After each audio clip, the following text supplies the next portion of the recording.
అయితే రాజా సింగ్ కొత్త పార్టీ పెడుతున్నారు లేకుంటే శివసేనలకు వెళ్ళబోతున్నారు అంటూ కూడా కొన్ని వస్తున్నాయి. అయితే ఎలా చెప్తారు? శివసేన మాతోని అలయన్స్, టీడీపీ మాతోని అలయన్స్, జనసేన మాతోని అలయన్స్. ఆ అలయన్స్ ఉన్న పార్టీలో ఎందుకు వెళ్తాము? మేము ఇప్పుడు ఇండిపెండెంట్గా ఉన్నాము, ఇట్లనే ఉంటాం. బీజేపీలో అయినా వెళ్తాం, లేకపోతే ఇండిపెండెంట్ అయినా ఉంటాం. ఇంకా నెక్స్ట్ టార్గెట్ ఒకటే, రెండు టార్గెట్ పెట్టుకున్నా. కాన్స్టెన్సీ డెవలప్మెంట్, ఎందుకంటే నా ప్రజలు మూడోసారి నాకు ఆశీర్వాదం ఇచ్చి నాకు గెలిపించినారు. వాళ్ళు ఒక సేవకుడుగా ఉంటా, ఇంకా ప్రతి ఒక్క కాన్స్టిట్యున్సీలో ఒక హిందూ సైన్యం తయారు చేయాలి. ఈ 2 లక్ష్యం పెట్టుకొని నేను ముందుకెళ్తున్నాను. మీరు కఠినమైన హిందువాది అయితే, బీసీ ఓబీసీ నేత గిట మీరు. అయితే బీజేపీ పార్టీలో బీసీలకు అన్యాయం జరిగిందంటారా? ఈటల రాజేందర్ కానీ మీరు కానీ?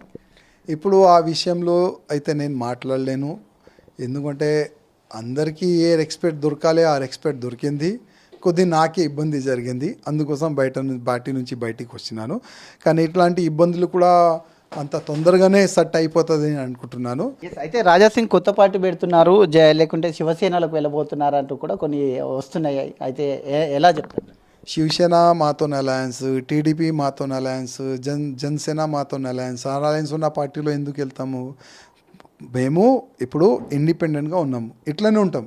బీజేపీలో అయినా వెళ్తాం, లేకపోతే ఇండిపెండెంట్ అయినా ఉంటాం.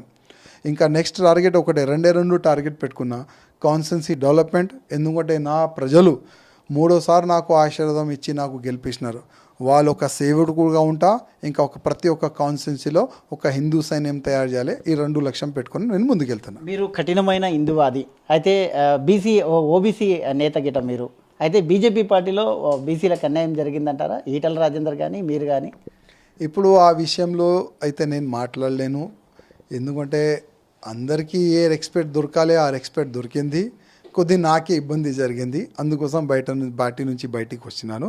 కానీ ఇట్లాంటి ఇబ్బందులు కూడా అంత తొందరగానే సెట్ అయిపోతుంది అని అనుకుంటున్నాను.